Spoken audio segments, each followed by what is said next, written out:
বৃষ্টির কারণে রাঙামাটিতে পাহাড়ে যারা ঝুঁকিতে বাস করছেন তাদের নিরাপদে যাওয়ার নির্দেশ দেওয়া হয়েছে। কিছুক্ষণ আগে এ বিষয়ে সবশেষ খবর জানিয়েছেন সহকর্মী ফাতেমা জান্নাত মোমো। গতকাল থেকে রাঙামাটিতে বৃষ্টিপাত অব্যাহত রয়েছে।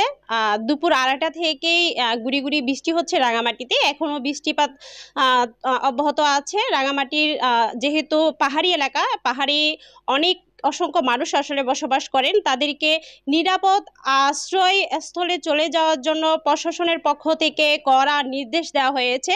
যারা পাহাড়ে বসবাস করেন এবং পাহাড়ের নিচে যারা বসবাস করেন তাদেরকে কিন্তু বারবার সতর্ক করা হয়েছে এবং বলা হচ্ছে এটা চিপস বিস্কিট আপনারা থামুন, চিপসকে চিপস বলতে হবে। প্রাণ পটাটা চিপস নাকি বিস্কুট খেয়ে বুঝে না। ভারী বৃষ্টিপাতে যে কোনো সময় পাহাড় ধসের ঘটনা ঘটতে পারে, যার কারণে আগে থেকে সতর্ক করা হচ্ছে। যেহেতু সমুদ্রে এখনো পর্যন্ত 3 নম্বর সতর্ক সংকেত আছে, যার কারণে বৃষ্টিপাতও অব্যাহত আছে।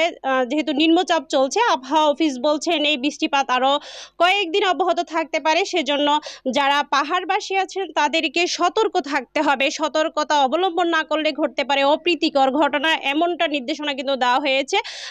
তবে এখনো পর্যন্ত ভারী বৃষ্টিপাত রেকর্ড করা হয়নি। মাঝারি এবং গুড়ি গুড়ি বৃষ্টিপাত অব্যাহত আছে। সেজন্য জেলা প্রশাসনের বিশেষ টিম কিন্তু কাজ করছে। বারবার মাইকিং করে সতর্ক করা হচ্ছে পাহাড়বাসীকে নিরাপদে থাকার জন্য।